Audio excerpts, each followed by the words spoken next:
Hello friends, welcome you all. आज मैं आपके लिए जो वीडियो दिखा रहा हूँ, देखिए बात करेंगे एक फाइनेंशियल सेक्टर के स्टॉक की।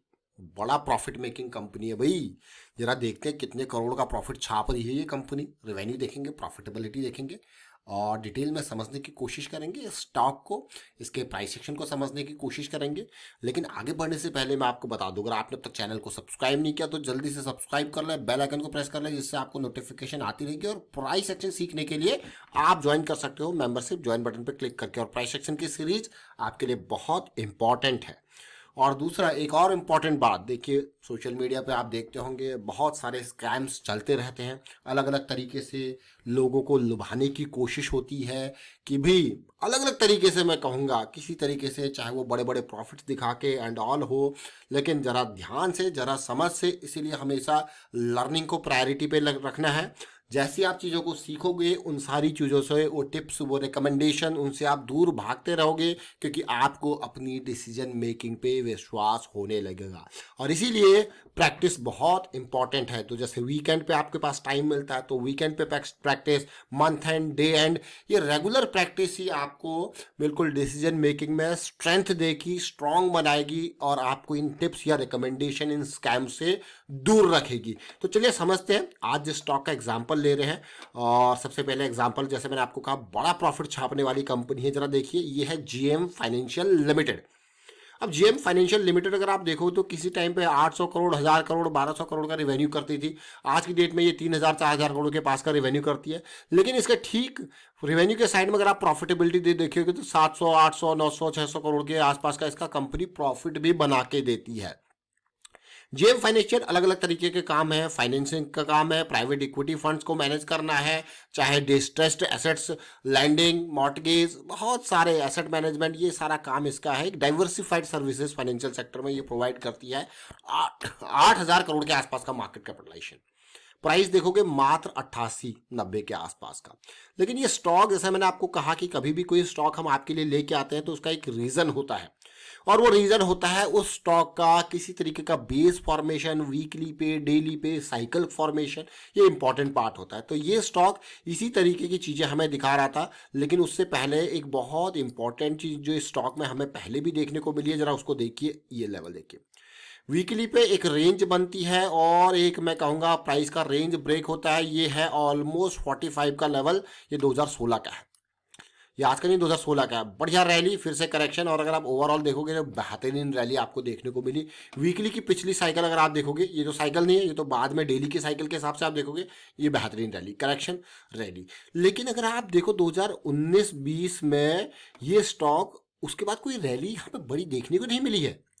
मतलब आप पूरी मार्केट को अगर आप देखोगे, 2020 कोविड के बाद बेहतरीन रैलीज आपको देखने को मिली। लेकिन अब जाके इन कंपनीज का काम स्टार्ट हो रहा है, क्योंकि बहुत सारी एसेट्स कंपनीज के डिस्ट्रेस हुए होंगे। अब आप जरा देखिए, ये लोअर बाउंड्री काइंड ऑफ एक फिक्स होती हुई, जो कि 60-70 के आसपास का लेवल है। लोअर बाउंड्री फिक्स होती हुई कुछ वॉल्यूम्स बेहतरीन बनते हुए आपको देखने को मिल रहे हैं। लेकिन अभी ये स्टॉक, कोई कोई बड़ी रैली यहाँ पे देखने को नहीं मिली। अगर तसल्ली से देखो इस स्टॉक को, एक एक जोन में है, एक रेंज में है। ऐसा लग रहा है एक्टिविटी जरूर चल रही है, वॉल्यूम। अब एक्टिविटीज हमें कैसे दिख रही है? वॉल्यूम से। लेकिन वो रैली आपको क्या देखने को मिली है? एक जबरदस्त वाली नहीं। मतलब है, ये मान के चलिए कोविड चला गया, उसके बाद मार्केट में बड़ी बड़ी रैलीज आ गई। ऐसा नहीं कि कंपनी ने कोई लॉस दिखाया, जबरदस्त प्रॉफिट छाप रही है। 500 करोड़, 600 करोड़, 700 करोड़, 800 करोड़, इतना प्रॉफिट कंपनी दिखा रही है। लेकिन उसको दिखाने के बावजूद अगर आप देखोगे तो कंपनी के शेयर के प्राइस में कोई रैली नहीं है। लेकिन जब ये साइकिल देखने को मिल रही है तो भाई लोग जरूर यहाँ पे अट्रैक्ट होंगे इसकी तरफ। लेकिन जब किसी भी स्टॉक में आप अट्रैक्ट होते हो, देखिए बहुत इंपॉर्टेंट ये पार्ट है रिस्क मैनेजमेंट का।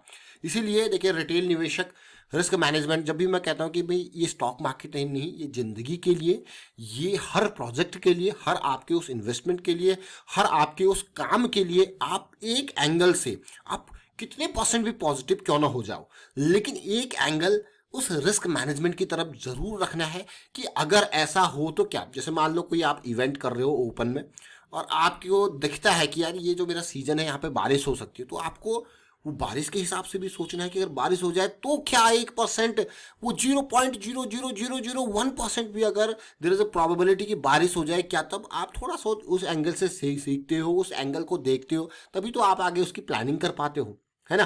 तो this is from the point of risk management point. तो स्टॉक मार्केट तो ऑलरेडी रिस्क वाली चीज है, तो यहाँ पे तो ये सबसे टॉप प्रायोरिटी होता है रिस्क मैनेजमेंट का। तो जरा सोचिए, मैं यही नहीं मैं कहूँगा, जिंदगी में आप कोई भी काम प्लान कर रहे हो तो वहाँ पे ये एंगल सोचने का जरूर रखना है। तो देखिए यहाँ पे जैसे मैं कहूँ, अगर ये साइकिल यहाँ से स्टार्ट होती है तो बहुत ही बेहतरीन जोन मेरे पास बैठ रहा है 180 का, और ये अभी 88-90 का है, तो यानी कि डबल। अब स्टॉप लॉस इमीडिएट आपके पास ये तैयार हो रहा है मेरे पास, और ये मेरे पास जो है डीप स्टॉप लॉस यहाँ पे बैठ रहा है। तो अब आपको कह रहे हो वाह। अब बात करते हैं रिस्क मैनेजमेंट के बेसिस पे पोजीशन साइज का। मैं डीप रिस्क के साथ जाऊंगा, और अगर मैं इस जोन को देखूं तो राउंड ऑफ करके इस फिगर को लेते हैं, 60 मान के चलते हैं, और अभी इसको 90 मान के चलेंगे। यहाँ पे 60 यानी कि 30 पॉइंट का रिस्क देखने को मिल रहा है। ठीक है, 30 पॉइंट का रिस्क देखने को मिल रहा है डीप रिस्क। अगर मैं 1000 शेयर खरीद रहा हूं तो मुझे पता है 30,000 का लॉस होने को तैयार है। तो क्या मैं 30,000 का लॉस लेने को तैयार हूं फॉर अ टारगेट है 180? अगर तैयार हूं तो फिर चलिए मैं 1000 शेयर के साथ, लेकिन अगर नहीं हूं तैयार तो 15,000 के लॉस लेने को तैयार हूं तो हाफ कीजिए। इतना भी तैयार नहीं हो, 7,500 का लॉस लेने को तैयार हूं और हाफ कीजिए, है ना। So this is the position size management as per your risk understanding, risk calculation. समझिए उस पार्ट को। तो ये जीएम फाइनेंशियल का शेयर।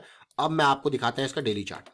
डेली चार्ट में भी देखिए बहुत ही बेहतरीन, डेली की साइकिल ऑलरेडी स्टार्टेड है, अब तो वीकली की साइकिल स्टार्ट हो गई है, डेली की साइकिल ऑलरेडी स्टार्टेड है। लेकिन एक बात मैं आपको बार बार कहता हूं कि 200 SMA और डेली, देखिए अभी प्राइस ज्यादा दूर नहीं गया है, वीकली पे पास है, लेकिन जब ये प्राइस आपका बहुत दूर चला जाता है, यानी कि 30% 40% 200 SMA से दूर चला जाता है, और फिर आपको लगता है भाई 30% चला गया, यानी कि अगर मैं यहाँ पे 70 का 30% लगाऊं तो प्राइस कितना हो गया, 7 या 21। क्या ये दूर है? 90, 91, 92, 30% से कम ही है, अभी तो रेंज में ही है। ऊपर चले जाएगा मतलब है कि अगर ये 100 110 के आसपास चले जाएगा तो रिस्क और बढ़ जाएगा। इंपॉर्टेंट पार्ट, अभी रिसेंट एक और जॉइंट लो फॉर्म हुआ, यहाँ पे देखिए स्विंग लो, जॉइंट लो, ये देखिए, तो बहुत इंपॉर्टेंट। चलिए कुछ कमेंट्स हमारे पास आए थे, उन स्टॉक्स को भी देखने की कोशिश करेंगे। ये हमने स्टॉक देख लिया यहाँ पे। अब कमेंट्स जो हमारे पास आए हैं अभी रिसेंटली, एक तो है पेज इंडस्ट्रीज का और एक है एसएच केलकर का। तो चलिए दोनों स्टॉक को समझने की कोशिश करेंगे। सबसे पहले एसएच केलकर, और ये कमेंट है हमारे पास एसएच केलकर का। इसको देखते हैं और समझने की कोशिश करते हैं। क्या ये वीकली चार्ट है, वीकली चार्ट में आप खुद देखिए क्या बेहतरीन सिचुएशन एसएच केलकर बना के दे रहा है। मतलब ब्रेकआउट होता है, और ब्रेकआउट के बाद देखिए फॉल, और ब्रेकआउट के बाद साइकिल स्टार्ट हो रही है और पुल बैक देखिए, अमेजिंग वॉल्यूम के साथ, लो वॉल्यूम, बहुत ही बेहतरीन सिचुएशन एसएच केलकर। ये हमारे लिए कमेंट्स में स्टॉक लोग अपने आप लर्निंग के बेसिस पे, ये जवाब है लर्निंग का। अब यहाँ पे देखिए तैयारी हो रही है, और जैसी ये पॉजिटिविटी यहाँ पाएगी आपको स्टॉप लॉस तैयार बैठा हुआ है, यानी कि जॉइंट का लो स्टॉप लॉस तैयार बैठा हुआ है। वॉल्यूम बहुत ही बेहतरीन एसएच केलकर। अब इसके डेली चार्ट को देखेंगे, एक एक चार्ट देखिए। डेली चार्ट पे अमेजिंग साइकिल स्टार्ट, 200 SMA का स्ट्रॉन्ग सपोर्ट, लेकिन मैं कहूँगा थोड़ा सा इंतजार, क्योंकि ये नीचे आया यहाँ पे, इसकी वजह से देखिए MACD नीचे चला गया, RSI नीचे चला गया, बिल्कुल बेयरिश टेरिटरी में चला गया। थोड़ा सा इंतजार, मोमेंटम डेली में आ जाए और साथ में RSI में मोमेंटम देखने को मिल जाए तो मजा आ जाए। लेकिन इसको मैं और छोटे टाइम फ्रेम पे लेके जाऊंगा। अब देखिए आवरली पे हम बेयरिश साइकिल में, और कब से है, 26 सितंबर से हम बेयरिश साइकिल में, और साथ के साथ तैयारी सब कुछ अलाइन हो रहा है। वापसी होगी तो क्या होगा, बुलिश साइकिल। देखिए पिछली आवरली की बुलिश साइकिल 117 के लेवल से कहां तक ले गई थी, 168 के लेवल पे। अगर मैं परसेंटेज राइज देखूं तो 40% का साइकिल हाई दिया था इसने। और अगर खाली साइकिल की बात करें, बुलिश टू बियरिश साइकिल का, आप ये देखिए ऑलमोस्ट 30% का तो यही है कि बियरिश साइकिल स्टार्ट हुआ तो तब भी 30% आपको देके गया। अब फिर से बुलिश साइकिल स्टार्ट हो रहा है, देखिए होने वाला भी 1 ही है, तो इतना इंतजार, जरा पेशेंस रिक्वायर्ड है। एक और कमेंट हमारे पास आया था पेज इंडस्ट्रीज का। चलिए पेज इंडस्ट्री भी मैंने ओपन करके रखा हुआ है, और ये पेज इंडस्ट्री का जो कमेंट आया है कि भाई जरा गोविंद राठौड़ जी का, जरा इसको भी देखते हैं। देखिए पेज इंडस्ट्री में डेली पे हम बेयरिश साइकिल में, वहाँ तो आवरली पे खाली थे हम बेयरिश साइकिल में, यहाँ डेली पे भी हम बेयरिश साइकिल में, तो इंतजार जरूर करना पड़ेगा। MACD नीचे है, RSI नीचे है, तो थोड़ा सा इंतजार, पेशेंस। ऑल्दो ये एक बेस बना रहा है, एक मैं कहूँगा रेंज बना रहा है, तो जैसे जैसे ये पॉजिटिविटी आएगी तो अपॉर्चुनिटी तैयार होगी पेज इंडस्ट्री में। अभी हम फुल बेरिश साइकिल में हैं और साथ के साथ ये वीकली पे भी 200 SMA का बेस बनाता हुआ दिखेगा। अगर ये बेरिश साइकिल में थोड़ा और नीचे आ जाए तो मैं कहूँगा बहुत बढ़िया, लेकिन हमें मोमेंटम का इंतजार रहेगा रैली के लिए। आप देखिए पिछली बार मोमेंटम आया था, साइकिल स्टार्ट हुई थी 21,000 से सीधे 51,000 तक गया था। तो इस बार थोड़ा सा इंतजार मार्केट में, देखिए पेशेंस का सबसे ज़्यादा रिक्वायरमेंट होता है। वाइंड अप करता हूँ वीडियो को, आप शेयर कीजिए और लाइक कीजिए, और मैं यही कहूँगा कि सीखते रहें, सिखाते रहें, स्कैम टिप्स या रिकमेंडेशन से दूर रहें। और वो तभी दूर रहोगे जब आप सीखोगे और अवेयरनेस स्प्रेड करते रहें। देखिए आपके सराउंडिंग में और भी लोग होंगे जो आपके क्लोज सर्कल में होंगे, तो ऐसे इस तरीके से अभी स्टॉक मार्केट से रिलेटेड बहुत सारे स्कैम्स निकल के आ रहे हैं सोशल मीडिया पे। तो दूर रहें चीज़ों से और अवेयरनेस स्प्रेड करते रहें। और अवेयरनेस ही सबसे बड़ी, मैं कहूँगा, इन चीज़ों से, इन स्कैम से बचने के लिए अवेयरनेस सबसे बड़ा हथियार होता है। तो अवेयरनेस मार्केट में स्प्रेड करते रहें। Thank you for watching the video.